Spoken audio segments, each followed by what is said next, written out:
কেউ কথা রাখেনি। ৩৩ বছর কাটলো, কেউ কথা রাখেনি। ছেলেবেলা এক পৌষ্টমী তার আগমনী গান হঠাৎ থামিয়ে বলেছিল, শুক্লা দ্বাদশীর দিন অন্তরাটুকু শুনিয়ে যাবে।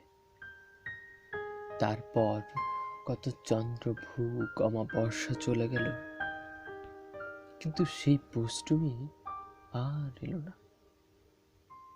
২৫ বছর প্রতীক্ষায় আছে। মামাবাড়ি মাঝি নাদের আলী বলেছিল, বড় হও দাদা ঠাকুর, তোমাকে আমি ৩ প্রহরের বিল লেখাতে নিয়ে যাব।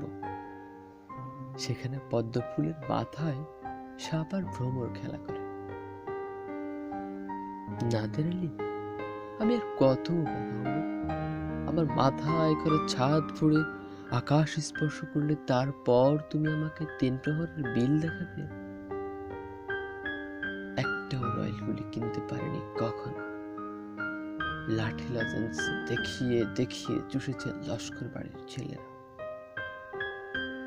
চৌধুরীদের গেটে দাঁড়িয়ে দেখেছি ভিতরে রাস উৎসব। অবিরল রঙিন ধারার মধ্যে সুবর্ণ কঙ্কন পোড়া বর্ষার রমণীরা কত রকম আমোদে এসেছে। আমার দিকে তারা ফিরেও চায়। বাবা আমার কাছে বলেছিল, দেখিস একদিন আমরা। বাবা এখন অন্ধ, আমাদের দেখা হয়নি কিছু। সেই রয়্যাল গুলি, সেই লাঠি লজেন্স, সেই রাস উৎসব আমি কেউ ফিরিয়ে দেবে না।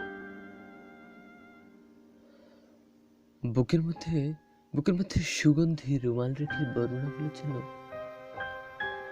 যেদিন আমার সত্যিকারের ভালোবাসবে সেদিন আমার বুকেও এরকম আতরের গন্ধ হবে।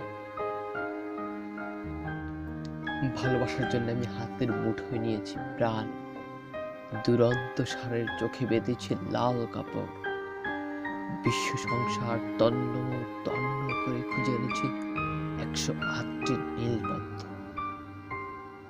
তবু কথা রাখেনি বরুণা।